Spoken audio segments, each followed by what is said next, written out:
Ονομάζομαι Ξανθή Κυριακοπούλου, είμαι 22 χρονών. Είμαι απόφοιτος του τμήματος Ψυχολογία στο Πανεπιστήμιο Αθηνών.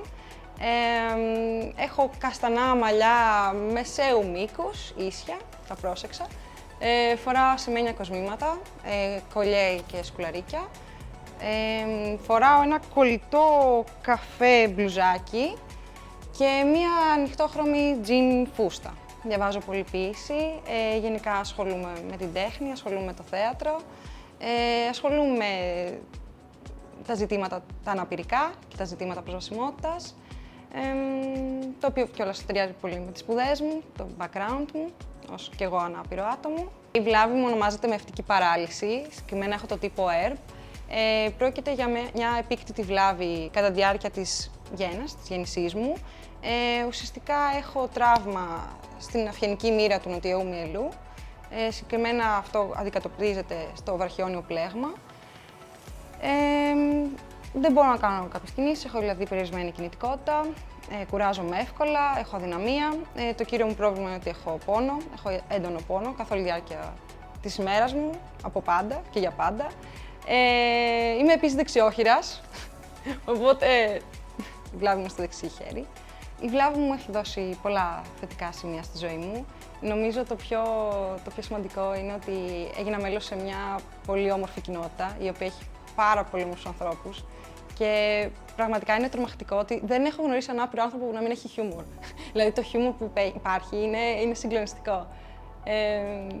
Ταυτόχρονα νομίζω ότι μου άνοιξε μια πόρτα, δηλαδή με κάποιο τρόπο με σμίλευσε με τέτοιο τρόπο, ώστε απέκτησα ένα μεγαλύτερο βάθος. Δηλαδή, μεγαλώνοντας, επειδή η βλάβη μου είναι και γενετής, μεγαλώνοντας είχα πάρα πολλά ζητήματα ταυτότητας και νομίζω ότι όλη αυτή η διαδικασία του να ψαχτώ, να φιλοσοφήσω, να διαβάσω είτε βιβλία είτε ποίηση, οτιδήποτε, μου άνοιξε αυτή την πόρτα και του εθελοντισμού και της κοινωνικής δράσης και της ενημέρωσης. Και ενδεχομένως να είναι και ένας λόγος που επέλεξα και τις σπουδές μου και επέλεξα να βρίσκομαι σε έναν χώρο κοινωνικού ακτιβισμού. Νομίζω το πιο μεγάλο πρόβλημα που αντιμετωπίζω στην καθημερινότητά μου λόγω της βλάβης μου είναι ότι βιώνω πολύ έντονο πόνο, ο οποίος είναι ένας βαρύς συνεχόμενος πόνος, ο οποίος είναι πολύ κουραστικός, μόνιμος και σε στιγμές αυτός μπορεί να γίνεται και οξύς. Δηλαδή με κάποια κούραση ή όταν αγχωθώ ή όταν συναισθηματικά δεν είμαι καλά, αυτός ο πόνος που μέχρι τώρα είναι υποφερτός αλλά υπαρκτός, γίνεται ανυπόφορος και κυριολεκτικά εξαντλητικός. Δηλαδή υπήρχαν στιγμές στη ζωή μου που έλεγα πάμε να το κόψουμε, πονάω. Το μεγαλύτερο πρόβλημα που αντιμετωπίζω ως άτομο με αόρατη βλάβη είναι μια συνεχής υποτίμηση του βιώματός μου, σε ένα σημείο που όντως είναι πολύ δύσκολο να παλεύεις για μια ταυτότητα η οποία έχει στίγμα και πόσο μάλλον όταν μπορείς να κάνεις πας ως μία ανάπηρο άτομο. Πολλές φορές θα αναφέρω τη βλάβη μου, θα αναφέρω την ταυτότητά μου ως ανάπηρο άτομο, ακριβώς γιατί έχω δουλέψει πολύ για να την αγκαλιάσω. Και τις περισσότερες φορές θα ακούσω το ότι έλα μωρέ, δεν έχεις κάτι. Ναι, αλλά πονάω. Ναι, αλλά είμαι δεξιόχειρας και δεν μπορώ να χρησιμοποιήσω πλήρως το δεξί μου χέρι. Και μπαίνω σε αυτή τη πολύ άσχημη διαδικασία να πρέπει να αποδείξω ότι έχω ανάγκες, να αποδείξω ότι χρειάζομαι στήριξη, να αποδείξω ότι είμαι μέλος σε μια μειονοτική κοινότητα. Και όλο αυτό είναι πολύ ψυχοφθόρο να πρέπει να το εξηγείς ξανά και ξανά και ταυτόχρονα να μην γίνεται πάντα και αποδεκτό. Ένα άλλο ζήτημα, το οποίο κιόλας σχετίζεται λίγο με την αόρατη βλάβη, γιατί έχω μια ημιαόρατη, ημιορατή, οριακή αναπηρία, ακριβώς γιατί η τελευταία φορά που πέρασα και ΠΑ μου δώσαν γύρω στο 60% ποσοστό. Αρκετό για να έχω δυσκολίες, όχι αρκετό για να μπορέσω να λάβω τις 2-3 διευκολύνσεις που προσφέρει το σύστημα στα ανάπηρα άτομα. Επομένως, δεν κάνω πάντα φυσικοθεραπείες, δεν πηγαίνω πάντα στο γιατρό μου. Και είναι απλά πάρα πολύ ψυχοφθόρο να ξέρω ότι έχω εγώ την ευθύνη να το γυμνάσω, με όποιον τρόπο καταλαβαίνω ή με όποιον ειδικό που θεωρώ ότι μπορώ να πιστευτώ, γιατί κιόλας δεν είναι και ιδιαίτερα γνωστή βλάβη, οπότε πολλοί δεν ξέρουν πώς πρέπει να τη διαχειριστούν. Αν αναφερθεί η αναπηρική μου ταυτότητα, πολύ συχνά θα νιώσω αυτή τη λύπηση από το περίγυρό μου, ακριβώς γιατί είναι μια ταυτότητα με στίγμα. Και δεν νιώθω ότι ο κόσμος έχει αρνητική προκατάληψη απαραίτητα στους ανάπηρους. Είναι απλά αυτή η αμηχανία που δημιουργείται λόγω της λέξης, της έννοιας. Μπορεί να χρησιμοποιηθεί για βρισιά, μπορεί να χρησιμοποιηθεί για πλάκα κτλ. Και όταν κάποιος την χρησιμοποιεί με σοβαρότερο ύφος και έχει όντως βάση να την αξιοποιήσει αυτή τη λέξη, τους προκαλεί αυτή την αμηχανία, το ότι δεν ξέρω πώς να χειριστώ ή να σε βοηθήσω ή ξαφνικά είσαι πολύ πιο εύθραυστο στο πλάσμα από ότι ήσουν ένα λεπτό πριν. Και νομίζω είναι ζήτημα ακριβώς γιατί είναι σχετικά αόρατη η αναπηρία μου. Η διαδικασία να αποδεχθώ τη βλάβη μου και να την αγκαλιάσω και να την ενσωματώσω στη ταυτότητά μου ήταν πάρα πολύ ψυχοφθόρα, ακριβώς γιατί είναι αυτή η έννοια του στίγματος. Γενικά νιώθω ότι δεν υπάρχει ιδιαίτερη ενημέρωση για τα αναπηρικά ζητήματα.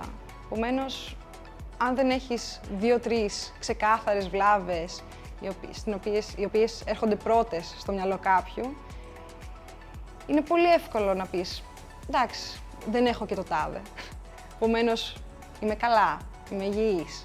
Το γεγονός ότι γεννήθηκα με αυτούς τους όρους ζωής, θέλοντας και μη αναγκάστηκα να κοιτάξω στα ίσια τη βλάβη μου και να πω «οκ, τι κάνω, τι είμαι, τι θέλω». Προφανώς αυτό είναι πολύ πιο δύσκολο όταν δεν έχεις κάποια υποστήριξη από το κοινωνικό σου περίγυρο. Όχι απαραίτητα επειδή δεν μπορούν να σε αποδεχθούν, κυρίως επειδή θέλουν να σε προστατεύσουν με κάποιο τρόπο ή να σε ξυπνήσουν ότι «οκ, θα τα καταφέρεις ό,τι και να έχεις». Το οποίο είναι μια ωραία, αισιόδοξη στάση. Δεν είναι πάντα πολύ λειτουργική, πόσο μάλλον όταν χρειάζεσαι βοήθεια. Και εγώ έχω φτάσει σε ένα σημείο το οποίο έχω αγκαλιάσει τη βλάβη μου και μπαίνω ξανά σε αυτή τη διαδικασία να αποδείξω πιο ισχυρά και με μεγαλύτερη πυγμή ότι «οκ», να πάω στο περίγυρό μου και να το αποδείξω ότι «οκ, φίλε, σύντροφε, οικογένεια, έχω αυτό». Και τώρα μπορώ να το πω ξεκάθαρα ότι έχω αυτό. Και μου φαίνεται πάρα πολύ ιδιαίτερο. Για παράδειγμα, όταν σε ένα project που συμμετείχα με την Αναστασία, όταν είπα στην οικογένειά μου ότι θα πάω στο τάδε πρόγραμμα, θα κάνουμε αυτό και αυτό το πρόγραμμα εστιάζει σε ανάπηρα άτομα τα οποία θέλουν να γίνουν εκπαιδευτές, η αντίδραση που έλαβα ήταν «ταιριάζεις εκεί?» Και εκεί ξαφνικά λες, έχεις δύο επιλογές. Ή θα μπει σε μια αντιπαράθεση, ναι, ταιριάζω γι' αυτό και αυτό και αυτό το λόγο, και εσύ που με ξέρεις τόσα χρόνια θα έπρεπε να το γνωρίζεις, ή να πεις, μάλλον όχι. Και κάπως έτσι να απορρίψεις όλη αυτή τη ταυτότητα, έστω και επιφανειακά. Δηλαδή, δεν χρειάζεται να πεις όντως δεν ανήκω εκεί, τι πάω να κάνω, αλλά εννοώ ότι επιφανειακά απορρίπτεις μια ταυτότητα για την οποία έχεις δουλέψει. Και είναι πολύ ψυχοφθόρο που εκεί φτάνεις στο 100, να ξαναγυρνάς στο 50. Είναι πολύ άσχημο να δέχεσαι κριτική για την ταυτότητά σου, πόσο μάλλον από άτομα τα οποία αγαπάς και έχεις περάσει χρόνο μαζί τους. Έχω ακούσει πολλά σχόλια, τα οποία δεν θα έπρεπε. Για παράδειγμα, μια προηγούμενη σχέση μου, ενώ ακόμα δεν ήμουνα πάρα πολύ στο χώρο του ακτιβισμού, στα θέματα της αναπηρίας, αλλά παρόλα αυτά ήξερα τι είμαι.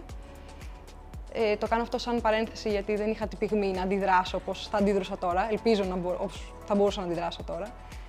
Και μίλαγα για τα ζητήματα τα αναπηρικά, μίλαγα για την ταυτότητά μου πάνω σε μια συζήτηση. Και η σχέση μου πολύ επιφυλακτικά μου λέει ότι νιώθει πως κάθε φορά που χρησιμοποιώ τη λέξη ανάπηρη για τον εαυτό μου, νιώθω ότι υποβαθμίζω το βίωμα κάποιου άλλου. Υποβαθμίζω το βίωμα κάπου που έχει πολύ λιγότερες ευκαιρίες και πολύ περισσότερες δυσκολίες. Ουφ. Γιατί ξαφνικά λες, οκ, αν εγώ τον αγκαλιάσω μια ταυτότητα, στερεί το δικαίωμα κάποιου να τη χρησιμοποιεί, δεν θέλω να το κάνω. Δεν είναι αυτός ο σκοπός μου. Ο σκοπός μου ήταν απλά να αποδείξω και στον εαυτό μου πρωτίστως και στον άνθρωπό μου τη δουλειά που έχω κάνει μέσα μου, τη δουλειά το πόσο έχω καλλιεργηθεί όσον αφορά αυτό το κομμάτι της ταυτότητάς μου. Και Και γενικά είναι αυτό είναι ένα 38 παράδειγμα, αλλά το ακούω πάρα πολύ συχνά, το ότι έλα μωρέ, δεν είσαι ανάπηρη. Νομίζω σε αυτό το φάσμα έγκυται. Είναι αφοπλιστικό να το ακούσεις αυτό ξαφνικά, σε αφοπλίζει. Ειδικά από έναν άνθρωπο που αγαπάς. Γιατί ξαφνικά αναρωτιέσαι, με έχει αποδεχθεί. Μ' αγαπάει, ναι, αλλά με έχει αποδεχθεί. Σε ένα ιδανικό κόσμο θα ήθελα οι άλλοι να με αντιμετωπίζουν με ίσους όρους, που σημαίνει ότι δεν θα ήθελα να βιώνω ούτε την υποτίμηση, ούτε τη λύπηση που αναφέραμε προηγουμένως. Θα ήθελα να μην νιώθω ότι ξεχωρίζω. Θα ήθελα να νιώθω ότι το να πω ότι είμαι ανάπηρη θα περάσει, απλά. Σαν να λέω ότι έχω μαύρα μαλλιά. Δεν έχω. Έστω ότι είχα και εκεί. Σε έναν ιδανικό κόσμο έχω μαύρα μαλλιά. Θα ήθελα να μην χρειαζόταν να έχω περάσει όλη αυτή την εσωτερική αναζήτηση για το τι είμαι, πού πάω, πώς αυτοπροσδιορίζομαι και πώς ζητάω από τους άλλους να με προσδιορίσουν. Θα δικαιούμουν κάποιες ψυχοθεραπείες, θα δικαιούμουν ψυχολογική υποστήριξη, κυρίως μεγαλώνοντας, κυρίως σε αυτή την άβολη προεφηβική φάση, που έχεις όλα τα ζητήματα ταυτότητας, έχεις τις ορμόνες σου να τρελαίνονται και ξαφνικά έχεις και να μιλήσεις για τη βλάβη σου. Και νομίζω αυτό θα ήθελα και για όλους τους υπόλοιπους. Αγαπάω πολύ το σώμα μου. Αγαπάω πολύ το σώμα μου τώρα. Και νιώθω πολύ περήφανη που το λέω αυτό. Γιατί όντως χρειάστηκε πολύ μεγάλο ταξίδι για να φτάσω να το αγαπήσω. Και το αγαπάω όπως είναι. Και το αγαπάω όπως και τα υπόλοιπα κομμάτια μου. Το αγαπάω όπως αγαπάω την ψυχή μου, αγαπάω και το σώμα μου, τα όνειρά μου, τη σκέψη μου. Έχω φτάσει σε σημείο να με αγαπάω ολοκληρωτικά. Το να καταφέρεις να αγαπήσεις το σώμα σου και τον εαυτό σου γενικότερα είναι ένα πολύ μεγάλο και πολύ δύσκολο ταξίδι. Νομίζω απλά μαθαίνεις να αγαπάς το σώμα σου και ο καλύτερος τρόπος για να τον αγαπήσεις, να αγαπήσεις το σώμα σου, είναι να αρχίσεις να το φροντίζεις. Αλλά νομίζω το σημαντικότερο είναι απλά να αρχίσεις να το ακούς.